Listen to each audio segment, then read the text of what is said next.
Hi everyone. I hope everyone had a good weekend. Today is Monday, April 6th, and you have a cartoon about decorating Easter eggs since this upcoming Sunday will be Easter. Hard to believe. So everybody turn to April 6th, please. The first thing that we're going to look at is your prefix and suffix grid. And just like we've been doing for the past 2 weeks, you find the suffix up here and attach each of the suffixes to the word down here.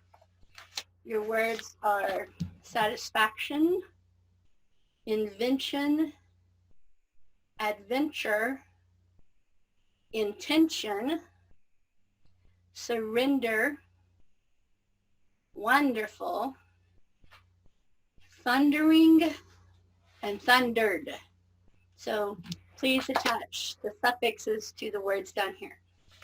Okay, we have some ads for today, and the first ad is in black and white, so it's not going to really matter to your picture.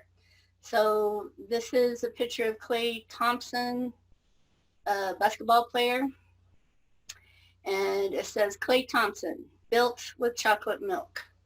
And down at the bottom it says he's an ideal three-pointer, or maybe they're talking about the chocolate milk, I'm not sure. Nutrients to refuel, natural protein to rebuild, backed by science. And over here you have a little picture of chocolate milk, and it says official recovery drink of Klay Thompson. So we're going to do what we've been doing for the past 2 weeks. We're going to look for the gist, for the main idea of that ad. The first question that we're going to ask is who or what is this mostly about? So it's about two things really, isn't it? It's about Klay Thompson, and it's about chocolate milk. Okay. The next question is, what is the most important thing about this picture? So what is this ad trying to say about chocolate milk? If we read all of it, it's basically saying that chocolate milk helps Klay Thompson refuel and helps him rebuild his muscles. It helps him make the ideal three-pointer, and that it's backed by science.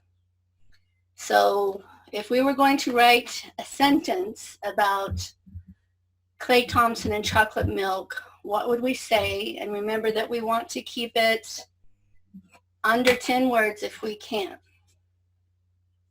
So I put Klay Thompson rebuilds and refuels with chocolate milk. Okay, so that is the first one. On the back of that page, you have a second ad, a little bit more colorful than the other one. And it says, finally, a natural, low-calorie sports drink. And then if you read all the little details down here, it says natural a lot, doesn't it? It says naturally sweetened, natural flavors, no colors from artificial sources, coconut water. So it looks really healthy, doesn't it? Really healthy and natural and good for you. So our two questions, what is this mostly about? It's about this, isn't it? It's about the Body Armor sports drink. Body Armor sports drink. And what is the most important thing that this ad is trying to tell you? Well, it says a lot about natural, doesn't it? Natural, natural, natural, natural, natural. So if we were going to say something about this, the main idea of this, we would probably wants to include natural. Now, I'm going to tell you, I found it really hard to find anything better than their logo that they already had. Finally, a natural calorie, low sports drink. But what is missing in that? Is that a sentence? Because we are writing sentences. What would be missing in that? There's no verb, right? So to have a complete sentence, you have to have a subject and a verb. But that's a pretty good slogan, but it's not a complete sentence. So what I put, Body Armor is a natural, low-calorie sports drink. Boom. That's all it says. And is our verb, so it makes a complete sentence. All right, that is it for the ads for today. And now we're going to move on to our vocabulary quadrants. The first one would be evaluate. Evaluate, the meaning is, it's a verb, and it means to judge how good, useful, or successful someone or something is. And I did sort of like a little diagram to talk about evaluate. We evaluate all the time. When you take your post-test and pre-test, it's a form of evaluation. But we evaluate every day in life. We try to figure out what are the pluses or minuses, or what's the good and bad of something, or what are the pros and the cons. That sort of means like what are the advantages and the disadvantages. So that's a form of evaluating. And if all of you have watched the video from last Thursday, I asked everybody to participate in an evaluation of our online classroom this week, this Thursday. So, in addition to the sentence I already gave you, which says at the end of class, students will be asked to evaluate the class, I kind of decided to give you sentence number 2 for evaluate. This Thursday, comma, all students will evaluate the online classroom. Okay, so I'm very excited about that. I think that'll be fun for everyone. Okay, the next word is establish. Establish. Okay, and it means, it's a verb, and it means to start something, such as a company or a situation, etc. And the sentence that I gave you is, the school in my town was established in 1913. And I decided to give you another sentence for this one. So this is your sentence 2 for establish. Colvin ESL established its first online class on March 23rd. Historical, yes. All right. Next word is similar. And my home office is in my mother's craft room, so I thought I would give a really good example of similar. Similar means, it's an adjective, and it means almost the same, but not exactly the same. So this is my example. Now, these are some of my mom's embroidery threads. Oh, I'm afraid to tilt those up because they would all fall out and she would kill me. Okay? But they are all the same in one sense, and that they are all embroidery thread that she uses to embroider pillows and stuff. And they are similar, aren't they? Because they are all green. So they have the similar color of green, but they're not all the same color of green, are they? Did you ever see so many different colors of green? It's kind of pretty, isn't it? So these are similar because they're all green, but they are different shades of green. They are similar, but not exactly the same. So I thought that was a good example from my mother's craft room. Okay. And the sentence I gave you was, I liked the color of my sister's kitchen, so I painted my kitchen a similar color. Okay, the next word is distribute, and it's a verb, and it means to give something, such as food or medicine, to each person in a large group. And I also have another way to demonstrate this from the kitchen. So here, I don't want to tilt that too much either, I have a little cup of pinto beans. And then I have 3 jars.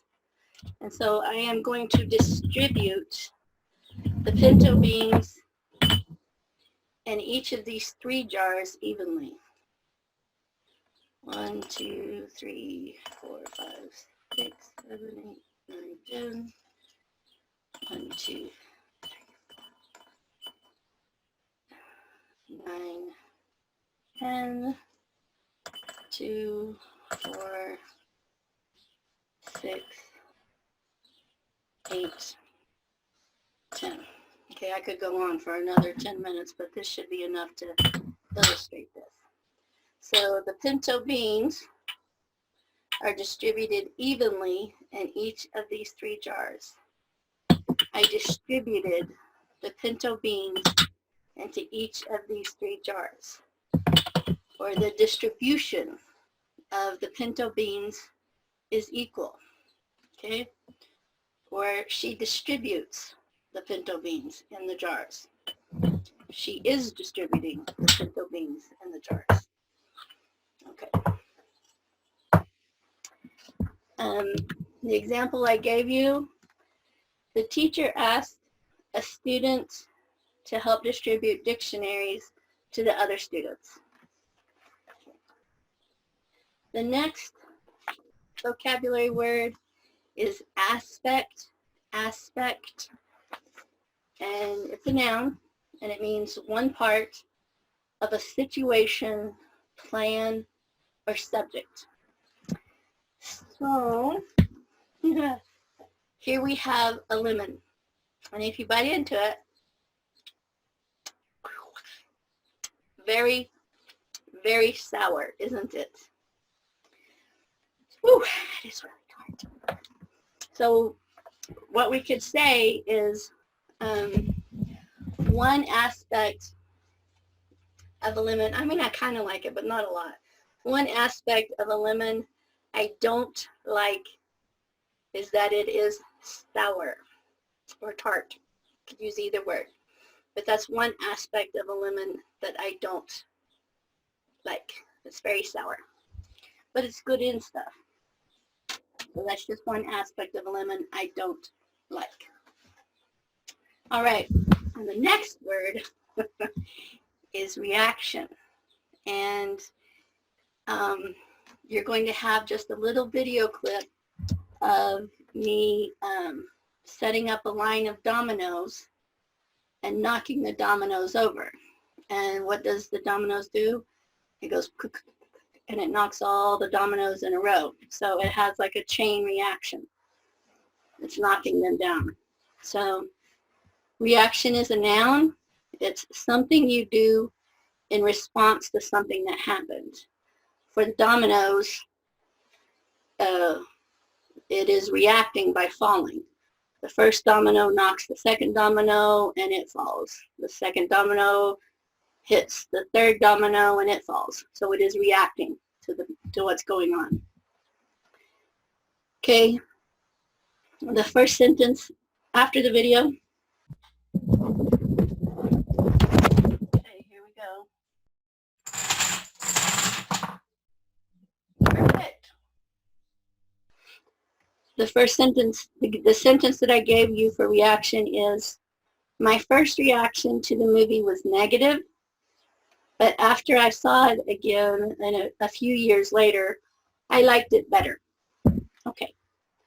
So it's just something you do in response to something else.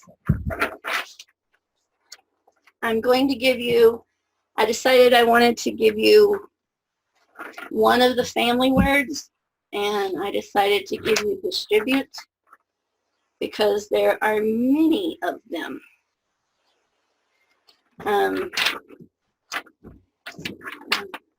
And I put it up here on how many different suffixes we were using, and also two prefixes. One of them is pre, P-R-E, and then the other one is un, U-N. So there's two prefixes, and 1, 2, 3, 4, 5, 6, 7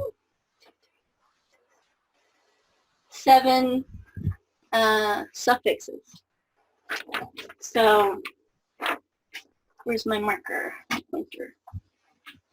Put it back on my board. All right, so we have distributable, BLE, distributable. We have undistributed, the prefix undistributed. The masks from China were undistributed because they were faulty. We have the word pre-distributed or pre-distribute. We want to pre-distribute next month's packet so that everyone can stay caught up on their homework. Pre-distribute. All right, and then we've got the ones that we usually have, the verbs: distribute, distributing, distributed, ing, s, where's ed, distributed, okay. And then I've got two nouns down here at the bottom. Distribution, the distribution of the pinto beans was equal. And then distributor, it's just also a noun. I was the distributor of the beans. The federal government will hopefully be the distributor of more masks for all of our healthcare providers. Also, distributor is something that's in an engine. Is it in the engine? It's in a car. I'm pretty sure it's in the engine. I don't know what it does. I bet some of y'all do. So you can text me with what does a distributor do in a car. All right, the next thing that we have is from your ventures, daily living. And it's pretty much a follow-up of what we were covering last week. It's just different situations. So attach the correct picture and action down here. And then on the second page, we're going to listen to 3 conversations, just like we did last week. So get prepared for that. I'm going to pause it for just a second so I can get that set up. Okay, here we go. Unit 9, Daily Living, page 103, Exercise 4, Track 30, Conversation A.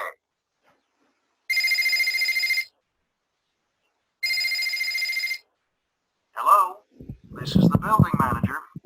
Hi, Jack. This is Steve Bennett in apartment 2A. I've got a problem. The dishwasher overflowed and the sink is clogged. Is the washing machine okay? Yes, it's fine. There's no problem with the washing machine. But could you please come over and fix this? Sorry, Steve. I can't help. You need a plumber. Okay. Which plumber do you recommend? Well, I know 2 plumbers. The Brown Plumbing Company and Gemelli Plumbers. Gemelli is better. Call them. They're on Green Street. Ask for Mark. Can you give me the number? Sure. It's 555-7896. Thanks. I'll call him now. Oh, and Steve, be sure to get an estimate and my okay before he begins the repair. Oh, right. Thanks for reminding me of that, Jack. Conversation B.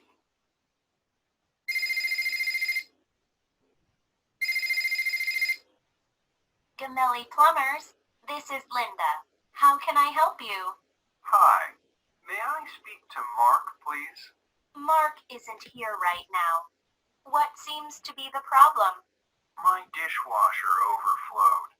There's water all over the kitchen floor. The sink is clogged too. I'm at 1513 4th Street, apartment 2A. Okay, thanks. I'll check Mark's schedule. Okay, Mark can be there at noon. But that's 4 hours. Could someone come sooner? I have to be at work by 9 a.m. I'm sorry. Mark is the only plumber here today. Can someone wait for him? Sure. I'll ask my neighbor. And what is your neighbor's address? It's the same address, but she's in apartment 2B. Okay, Mark will be there at noon. Thanks. Conversation C.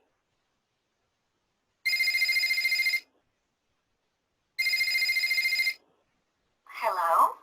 Hi, Ms. Ling. It's Steve from next door. Oh, hi, Steve. How are you? Not so good. My dishwasher overflowed. There's water all over the kitchen floor. The sink is clogged too. Oh, too bad. My bathroom sink overflowed last month. Is it the bathroom sink? No, Ms. Ling, it's the kitchen sink. Anyway, I called the plumber, but I have to go to work now. Could you let the plumber in? Yes, of course, Steve. What time? He'll be here at noon. Is that okay? Yes. I have to go out at 10, but I'll be back by 11. Which plumber did you call? Gemelli Plumbing. Oh, I know them. They're good. Is Rob coming? No, Mark is coming. Okay. I'll let him in. Thanks, Ms. Ling. Okay, so that is it. I'll pull that down a little bit. Okay, so that is it for today. Everybody have a good Monday, and I will see you tomorrow. Bye.